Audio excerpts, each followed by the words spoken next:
Bobby came to live with us when he turned 18. Bobby is my husband's younger brother. He was accepted into a local college, and instead of staying in the dorms, he saved money by living with us. I didn't mind. He was always a sweet child. My husband and I, Dennis, married 4 years ago. I am now 28. He is 30. We met when I went to work in his family business. I was 23 years old. We got married at 24 years old. Bobby worked there too. So I've known Bobby for 5 years. Dennis's mom got pregnant at 18 and gave birth to Dennis. She gave birth to Bobby at age 30. I was hoping Bobby's move would force Dennis to be home more. Over the last year, we seemed to be growing apart. We moved to our city when Dennis's family opened a new branch. Dennis was assigned to manage it. It was a great opportunity, a chance to build a new territory from scratch. He spent more and more time in the office. I knew he worked hard for us so we could expand our family. He kept putting off having children, saying he wanted to be financially secure. Dennis worked harder and harder. When we met, Dennis pursued me relentlessly. He was always a gentleman and never did anything to harm me, but he approached me with the same zeal with which he closed a deal. He often said, "Nancy, I don't know who sent you to work here, but I owe them everything I have." I was flattered by the attention of this handsome man. He had a great job and everyone liked him. Our wedding was perfect. Almost immediately after the wedding, everything began to change. Instead of pursuing me, Dennis began to take me for granted. He used to take me with him, and we would go to plays and concerts. Now I had to beg him to take me with him. Bobby adored Dennis. He idolized his older brother. Bobby was 13 when we met. I could see from the way he looked at me that he idolized me too.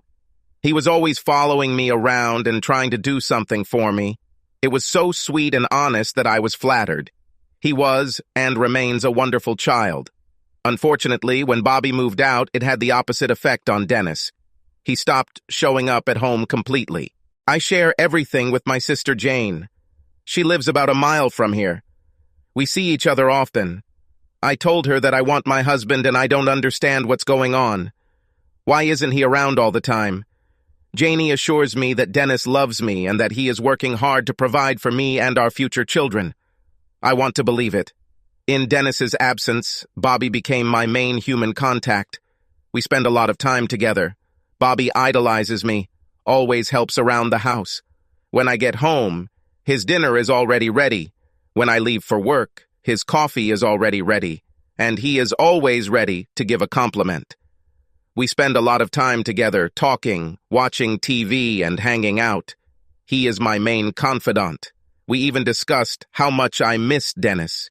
He is full of compassion and often consoles me by telling me how beautiful I am and how he thinks Dennis is missing out by not seeing me often. When I get up in the morning, Dennis is usually already gone. I look at myself in the mirror. At 5'6" and 105 pounds, I am slim and attractive. I wonder why Dennis doesn't always find me attractive. I go get my coffee, and Bobby has already made it. He's always there for a compliment. I don't think I realized how much I needed them. I never thought about it. But I looked at my outfits, and instead of wondering if Dennis would like it, I started wondering if Bobby would like it. I don't think it's sudden. This happened gradually. I think communication makes you feel closer.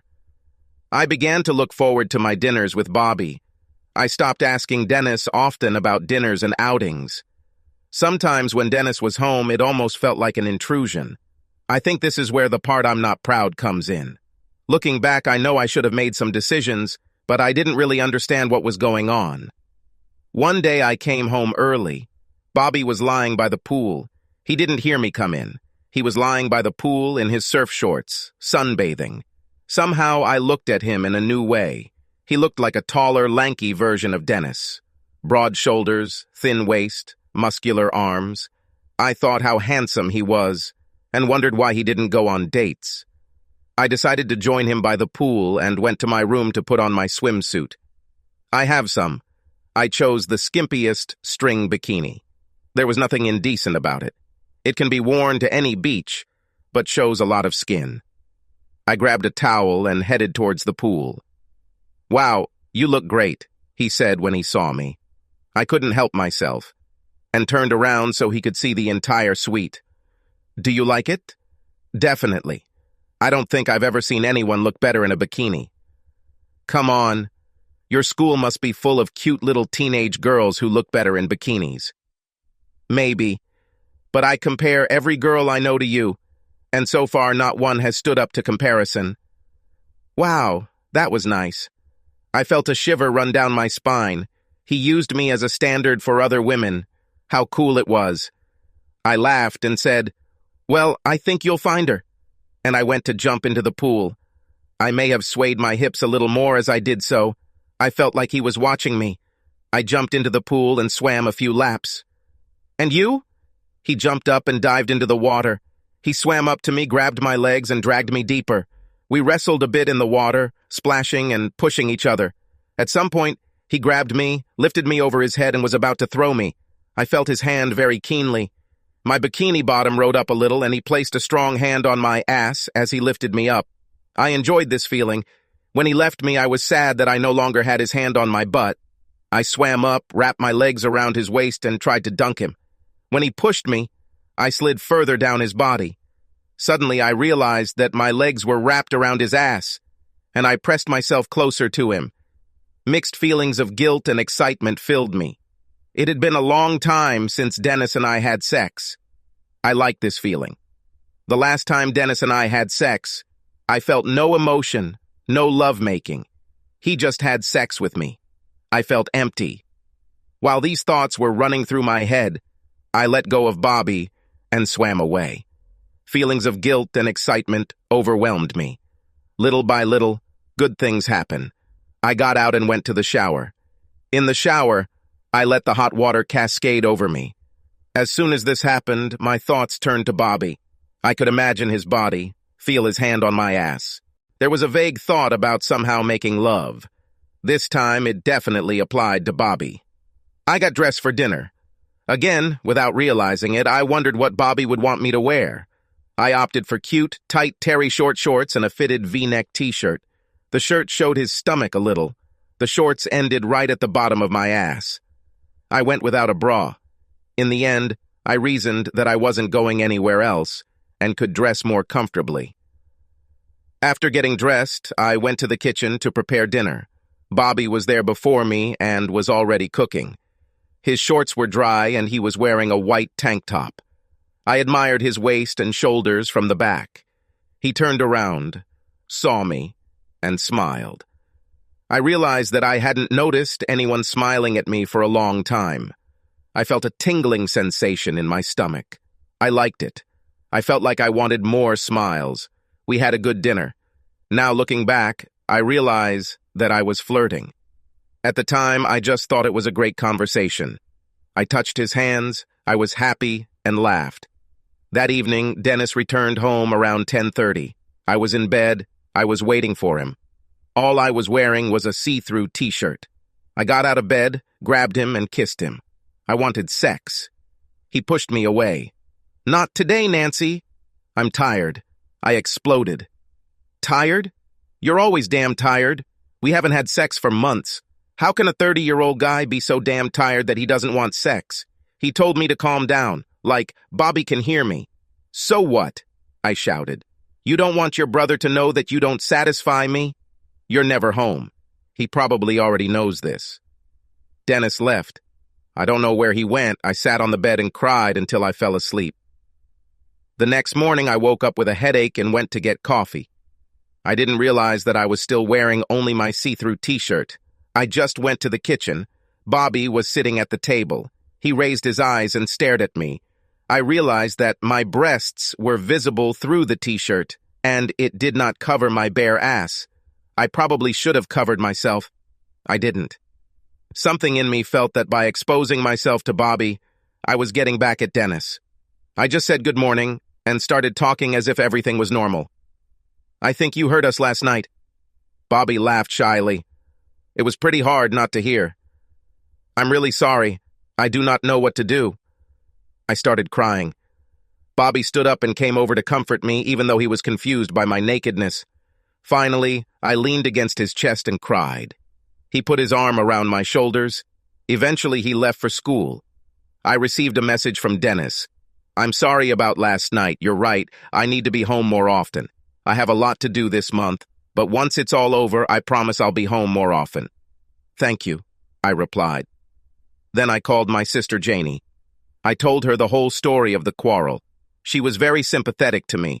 She told me that she sees how hard it is. She also reminded me that Dennis is trying to get the business going and is doing it for our future. I hung up feeling better. Everything is back to normal. Well, almost normal. The only big change was that I was no longer shy around Bobby. I often left my bedroom door open while I got dressed. If I was wearing particularly nice underwear, I might drink coffee in it.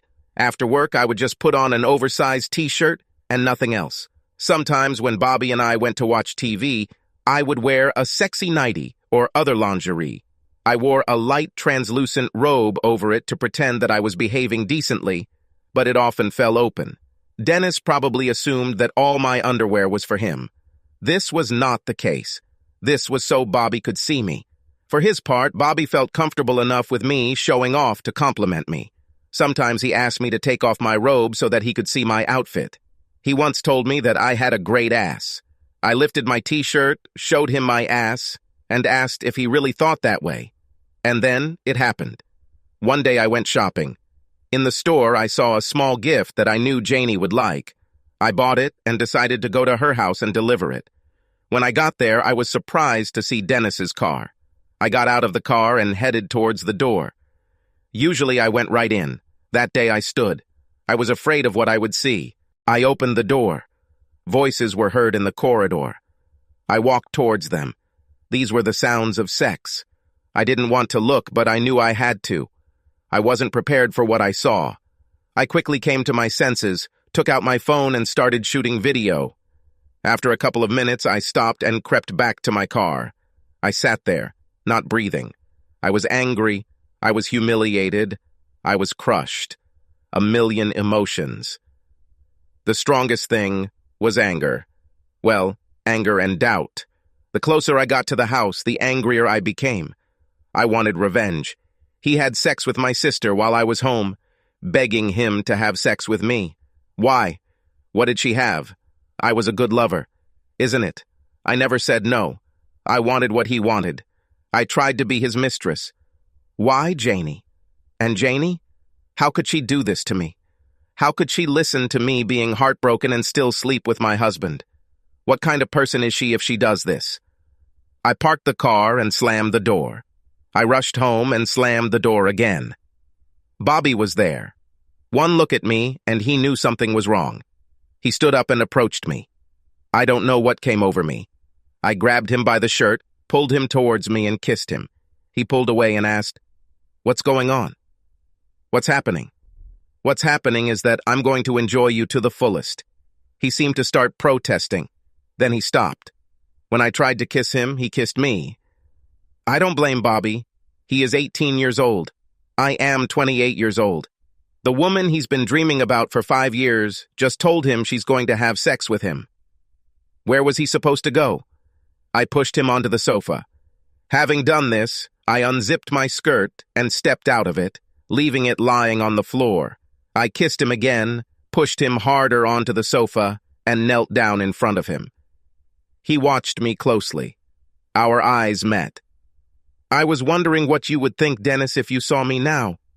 But who cares what that bastard thinks?" I took Bobby's hand and led him to the bedroom. I wanted to take him in my bed. In Dennis's bed. To hell with Dennis, I thought. He screwed up. I could be the best thing in his life. I focused on getting the most out of Bobby. I loved feeling his body. I rolled off him and plopped down next to him. We lay there, breathing heavily. I turned to him and kissed him. "Thank you, Bobby. It was wonderful." Bobby started asking me something. "Not now. I need to get myself in order." I sent him to his room. I took my phone and watched the video again. "You're a bastard," I thought. I sent the video to Dennis with the message, "Don't come home." My phone rang almost immediately. I didn't answer the call and wrote back, "I have nothing to talk about. Don't come home." I took a shower, cleaned myself up, put on a robe, and went to the kitchen. Bobby was sitting there. Are you okay? No, I answered. I handed him my phone with this video. Bobby said, "Oh my God, I am so sorry." He came up to me, hugged me, and pressed me to him. I burst into tears. My phone rang again. It was Dennis. I ignored it. Bobby's phone rang. He replied, "Fuck you." That's all he said, and passed out. I knew Dennis would show up soon. My parents lived too far away. Janie was my only close relative and my best friend in the past. I wanted to leave, but didn't know where. Bobby told me to get dressed. We were going to his parents' house. It was an hour away, but I didn't know what else to do. I cried the whole way there. When we got home, his mom took one look at me and asked what happened. She asked if Dennis was okay. Bobby took my phone and showed her the video. "Oh my God," she said. Dennis's father came over and watched the video. "What a scoundrel," he said. As he held the phone in his hand, it rang. It was Dennis. His dad answered the call. "She doesn't need to talk to you right now," he said. He listened for a moment and then said, "She's here. We saw the video. Do not come to me." And he passed out. That night, while I was trying to sleep, his mom and dad were arguing. Mom said I needed to talk to Dennis and work things out. Dad said Dennis was a jerk and that I should get a divorce and he would support me. The next few days passed in a blur. Bobby came back to my house and brought me some clothes.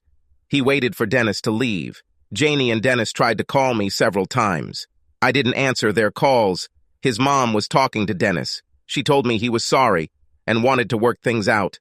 When his dad was there, he told her to stay out of it and that I should never go back to Dennis.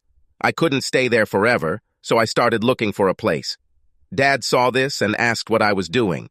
He reminded me that the house belonged to the company, which meant that the house belonged to him. Although he was legally required to notify Dennis in order to get him out, he thought he could convince him. Later, I found out from Dennis that he would fire him if he didn't move out and leave me alone. I returned home. Bobby is with me. Bobby never tried anything sexual. He was a real gentleman. He, as always, supported me. I filed for divorce. Dennis's mom kept trying to get me to deal with Dennis. Dad wouldn't let Dennis bother me. Dad soon fired Dennis. He said he was disgusted and didn't want Dennis around his clients. Mom was angry with her husband for not supporting her efforts to reconcile. My parents called and said that Janie complained to them that I wasn't talking to her. I sent them a video. My father took my side. Mom started an argument saying, "We are a family."